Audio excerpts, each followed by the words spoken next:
In the bustling market of Oshodi, where the sun beat down with relentless fury, lived a man named Chidi.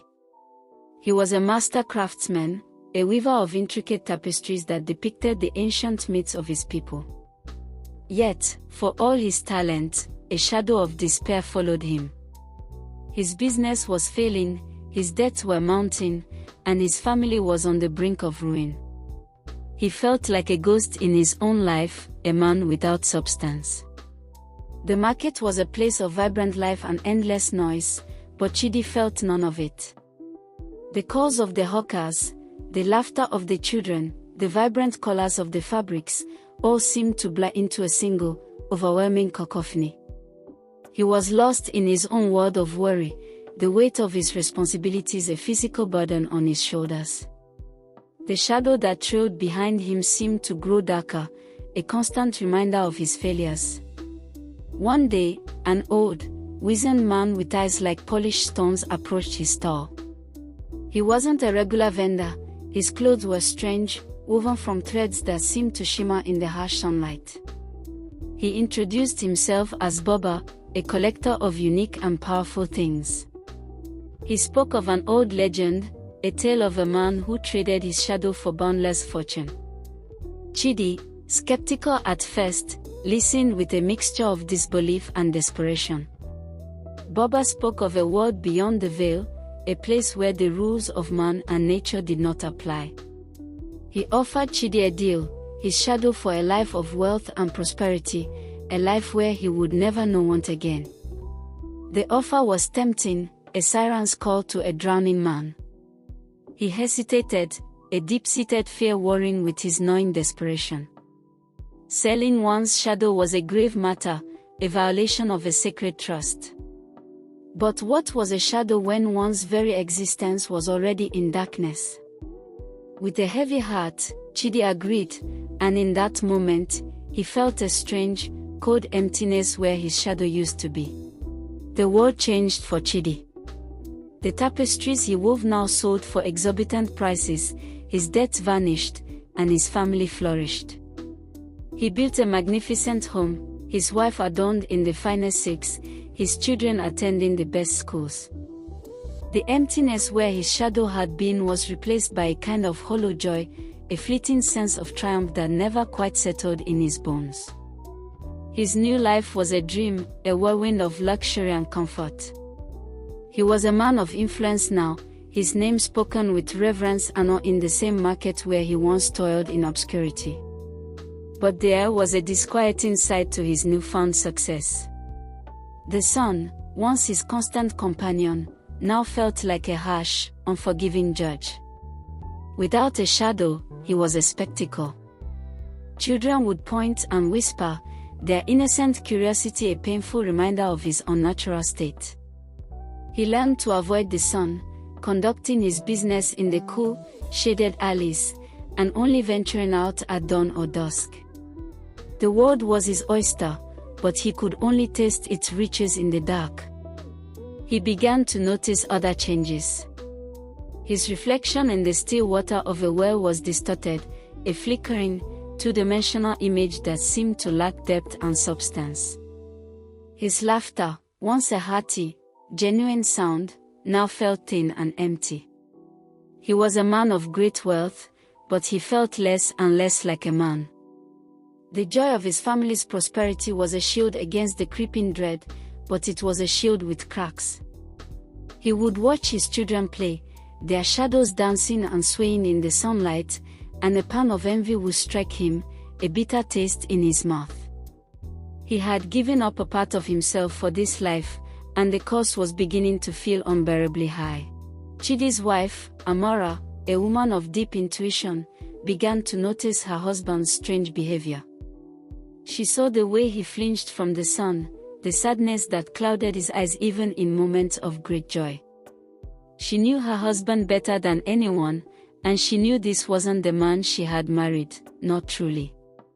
She questioned him, her voice filled with a gentle concern that only deepened his shame. He couldn't tell her the truth, couldn't reveal the dark bargain he had made. How could he explain that he had traded a piece of his soul for their comfort? He lied, inventing stories of a rare illness, a condition that made him sensitive to light. Amora, ever the supportive wife, believed him. She sought out healers and herbalists, spending countless hours and a significant portion of their wealth on remedies for an affliction that didn't exist. Chidi watched her efforts with a heavy heart, the guilt a suffocating blanket. He was living a lie, and the beautiful life he had built was a gilded cage of his own making. The weight of his secret grew heavier. He started to distance himself from his family, afraid that his unnatural state would somehow contaminate them. He would watch them from the shadows, a silent observer of their happiness, a happiness he had bought at a terrible price. He was a phantom in his own home. One day, while tending to his garden in the cool of the morning, Amora saw something that made her heart seize. A stray dog, startled by her movement, darted past her husband. It cast a long, dark shadow on the ground, but where Chidi stood, there was nothing. The light hit his form, but the ground behind him remained bright, unblemished by the absence of a shade. Her world, built on a foundation of love and trust, crumbled in that single, terrifying moment. The revelation shattered Amora. She confronted Chidi, her voice a mix of hurt, betrayal, and terror. She demanded to know the truth, her eyes searching his face for any sign of the man she loved. With a heavy sigh of defeat, Chidi confessed everything, the story of Baba and the bargain he had made. Amora didn't scream or cry. She simply stood there, a statue of silent anguish. Her love for him was deep, but her love for their traditions and their spiritual beliefs was deeper still. She saw his act not as a desperate measure for their survival, but as a grave transgression, an act that had put their very souls at risk. The once happy home became a place of cold silence. The laughter of the children seemed to mock them, the vibrant tapestries on the walls a cruel joke. Amora moved to a separate room, her presence in the house a constant, silent accusation. She was there, but she was not with him, and the chasm between them felt wider than any ocean. Chidi, now a man without a wife and a shadow, found himself in a new kind of prison. He had traded one kind of poverty for another, a material lack for a spiritual and emotional one.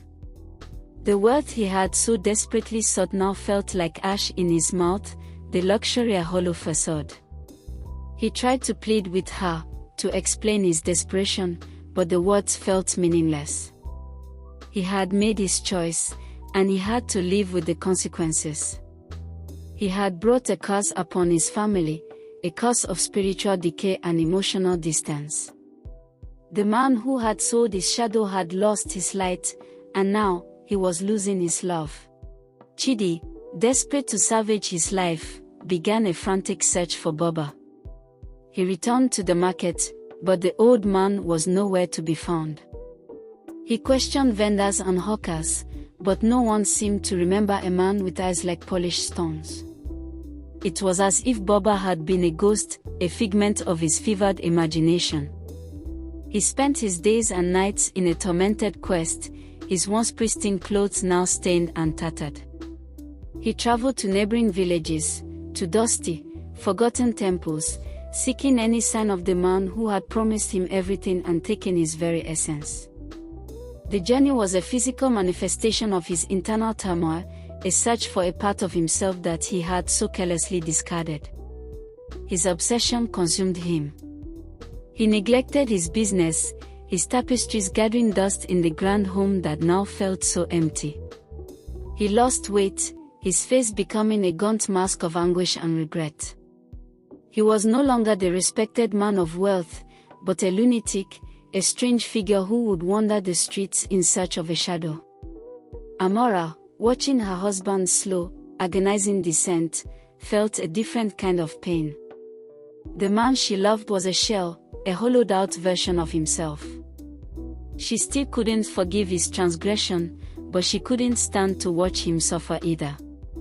Her heart ached for the man he used to be, the man who had a shadow and a soul. She decided to seek her own counsel. She visited an elderly shaman in the forest, a woman known for her connection to the spirit world. The shaman listened patiently to her story, her eyes closed in deep concentration. When she finally spoke, her words were a puzzle, a riddle wrapped in an enigma. The shadow you seek is not lost, but merely hidden. It is in the place where the sun does not shine, a place where the light of love has been eclipsed by the darkness of greed. Amora, a woman of sharp intellect, pondered the shaman's words. The place where the sun does not shine could be a literal place, a dark alley or a cave. But the more she thought about it, the more she believed it was a metaphorical one. A place where the light of love has been eclipsed by the darkness of greed. The answer, she realized, was right in their own home. She began her own private investigation. She sifted through Chidi's belongings, searching for any clue that might lead her to the truth. She found nothing in his study, nothing in their bedroom. But then, she remembered his first success, the tapestry that had launched their new life, the one he had woven just after his fateful meeting with Boba. The tapestry, the weaver's triumph, was a masterpiece of intricate patterns and vibrant colors. It hung in the main hall, a testament to Chidi's genius.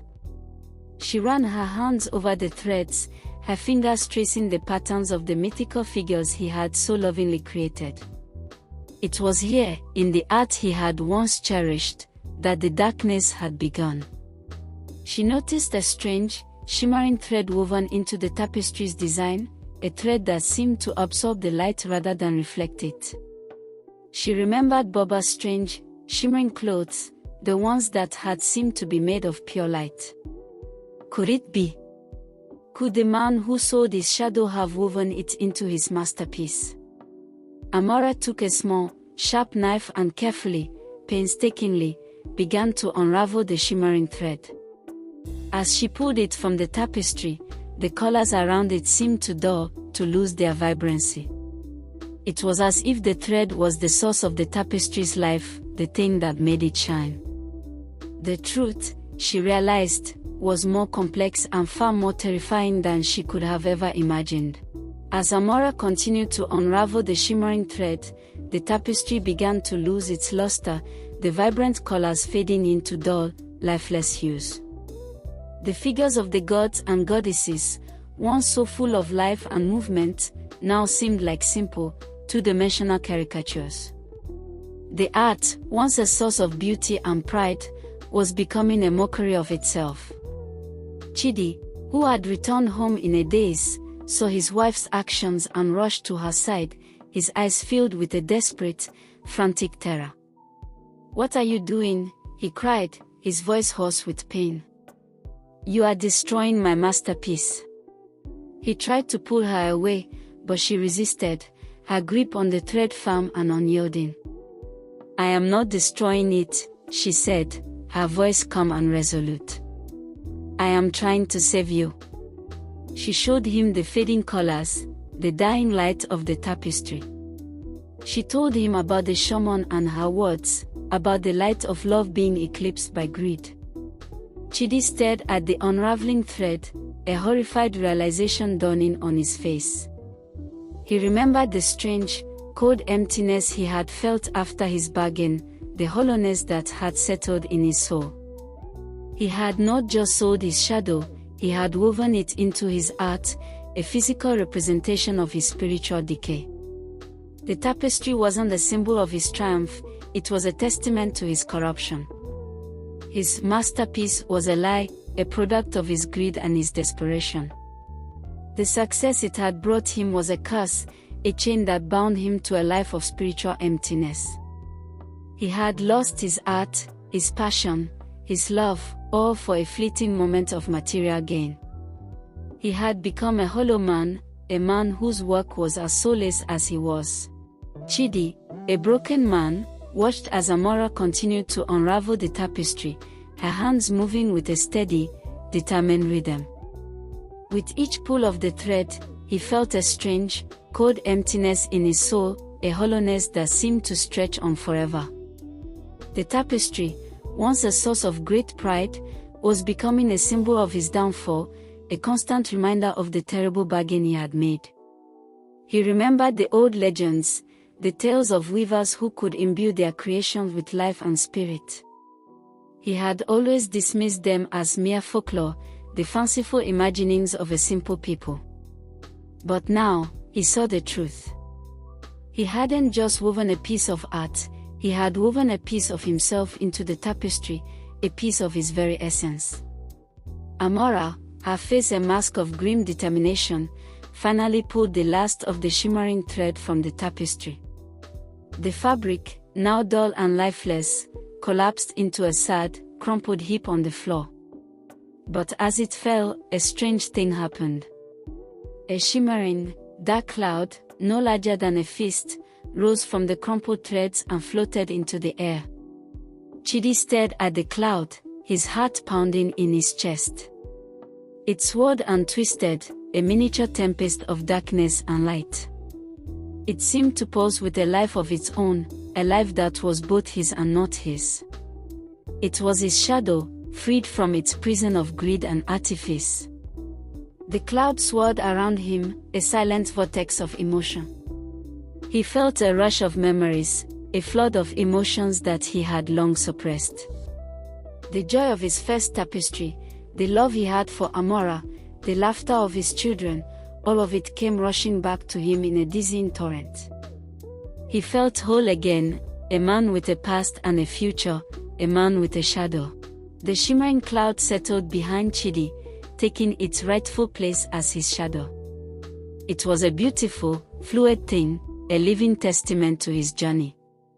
He looked at it, and a single tear of relief and gratitude rolled down his cheek. He had his shadow back, but he had lost so much in the process. Amora looked at him, her eyes filled with a complex mixture of love and pain. The chasm between them was still there, a tangible barrier of hurt and betrayal. He had his shadow, but he didn't have her.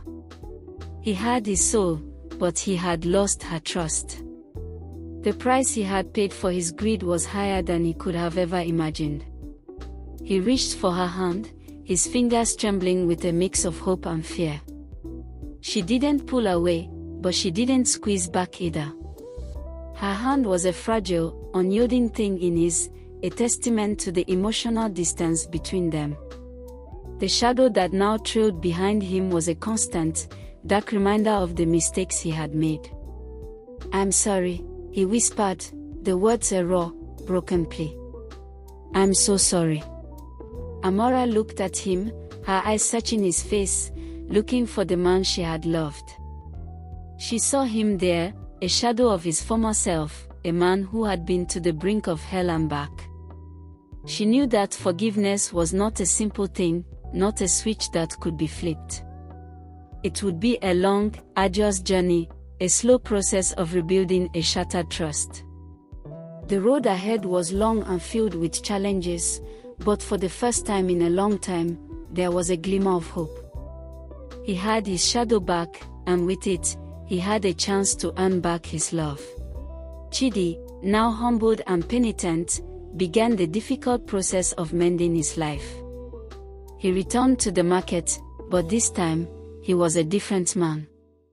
He didn't sell his tapestries for a fortune, he sold them for a fair price, the price they were truly worth. He no longer sought material wealth, but rather the simple joy of his craft and the love of his family. He spent his days in his small stall, weaving with a renewed sense of purpose. The tapestries he wove now were filled with a different kind of magic, a magic born of humility and hard-earned wisdom. They were not masterpieces of empty artifice, but genuine, heartfelt creations that told a story of redemption and hope. Amora, watching his transformation from a distance, felt a cautious hope. She saw the change in his eyes, the return of the gentle, kind man she had fallen in love with. The chasm between them began to narrow, not with a sudden leap, but with slow, deliberate steps. They spoke more, their conversations no longer filled with the weight of his secret, but with the simple, everyday details of their lives. But the real twist in the story was not Chidi's redemption, but a dark secret that Amora herself had been keeping. The old shaman she had visited, the one who had told her to look in the place where the sun does not shine, was not just a simple spiritualist. She was a member of a secret society, a clandestine order of sorcerers who dealt in shadows and souls. The shaman, it turned out, had orchestrated the entire affair. She had sent Baba to Chidi, knowing of his desperation and his skill as a weaver. The bargain was a ritual, a test of Chidi's character, a way to see if he was worthy of a different kind of power, a power far greater and more dangerous than simple wealth. The shadowy thread he had woven into his tapestry was not his soul, but a powerful conduit, a key to a world of dark magic. Amora was not a victim in this story, she was an accomplice. The initial betrayal she felt was genuine, but her quest to save her husband was a ruse, a clever performance to earn his trust back. The shaman had told her what to do, what to say, and how to act. Her tears of anguish, her silent accusations, her journey to the forest, all of it had been an act, a part of a larger, more sinister plan. The secret society needed a vessel, a man with a pure heart who could be corrupted, a man whose creativity could be harnessed for their dark purpose. Chidi, a man who loved his family and his art more than anything, was the perfect candidate. His desperation had made him vulnerable, and his subsequent redemption had made him a perfect, pliable tool. Amora's pain was real, but it was a different kind of pain. It was the pain of a woman who was torn between her love for her husband and her loyalty to her family, a family that had been members of the society for generations. She had been tasked with bringing Chidi into their fold, to use his artistry for their dark rituals. The unraveling of the tapestry was not an act of love, but an act of initiation. The shadow that returned to Chidi was not his own, it was an entity, a spirit of the underworld, a powerful jinn that was now bound to him. It was a symbiotic relationship, a kind of spiritual parasite that would feed on his creativity and his life force. The more he wove, the more powerful the jinn would become, and the more Chidi would wither. Amora watched her husband, her heart a tangled mess of love and guilt. She knew that what she was doing was wrong, a betrayal of the man she loved, but she felt she had no choice. Her family's honor, their ancient legacy, was at stake. She had to choose, and she had chosen them. The jinn, now residing within Chidi's shadow, began to subtly influence his art. His tapestries became darker, more complex, their beauty laced with a subtle, disquieting malevolence. The figures he wove were no longer of ancient myths, but of twisted, distorted creatures of the night. His art was becoming a mirror of the darkness within him, a darkness he didn't even know existed. Chidi, oblivious to the change, saw his new tapestries as a sign of his growth as an artist. He believed he was simply exploring a new, darker side of his creativity. He was proud of his work, and the market, captivated by the strange, new art, was clamoring for more. His newfound success was a bitter irony, a testament to his own unwitting corruption. Amora watched with a mix of horror and a strange sense of pride. She saw her husband becoming a master of his craft, a man whose art was now powerful enough to influence the world around him. But she also saw the toll it was taking on him. He was becoming gaunt and pale, his eyes filled with a restless, feverish light. The jinn was feasting on his life force, and he was withering away. The other members of the society, cloaked in the shadows of their own power, watched from a distance. They saw Chidi as a valuable asset, a powerful conduit for their magic. They were eager to use his art to bring about a great, terrible change, a change that would reshape the very fabric of their world.